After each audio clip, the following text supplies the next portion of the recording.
this is definitely the most esoteric conversation we've ever had on this channel. Help me bring it down to, you're talking to a bunch of entrepreneurs and marketers. Yep. Help them take this information and then use it to make money.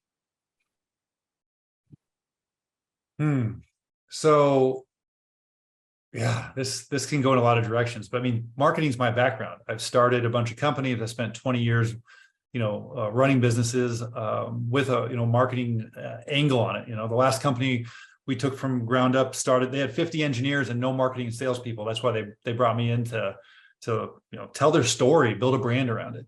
So really, I think, from the marketing angle, it's about how do we tell the story in a way that doesn't step into victimhood, which everybody else is capitalizing on. But it's not the long tail battle, right?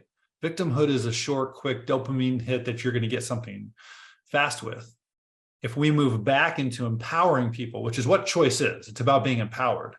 And if we can tell our stories about our products and our offerings in that way, now we have long tail marketing again, which is part of what I feel like we've stepped out of in the last 10 years. No, you're absolutely right. Everything's been 100% just like impulse buy.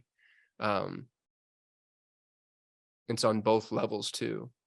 What we sell the end consumer, but what also marketers sell the business. The thing that I'm giving you there is no long tail to it. It's just right now, it's the sweets without the nutrition. And marketing is storytelling.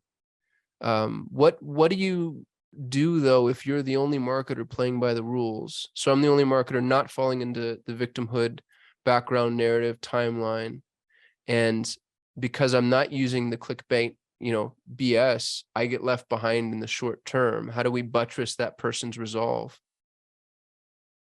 It's like being the only guy at the gym not juicing, or the only kid in class not cheating. It is and it isn't. You and I were talking about this earlier, which is curiosity. Curiosity doesn't play a role anymore.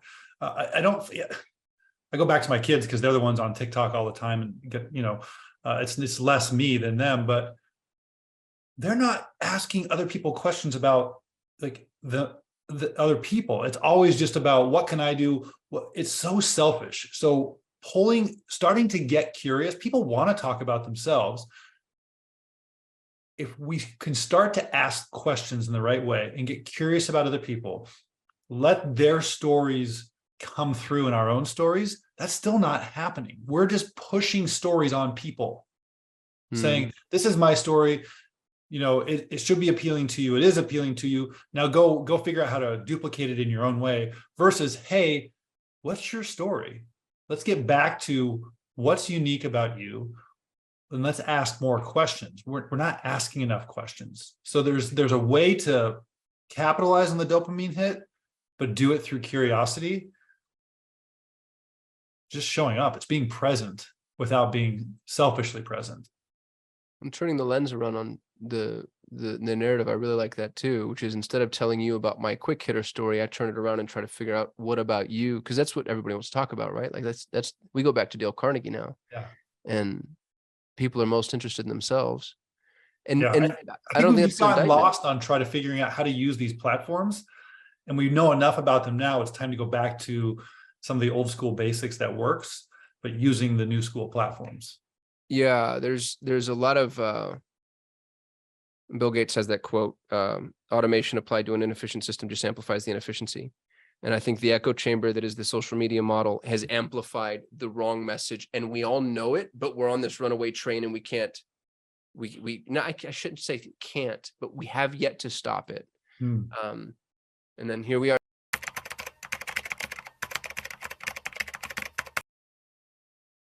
It's Kasim here with the Day of the Google News. And today we're not talking about Google at all.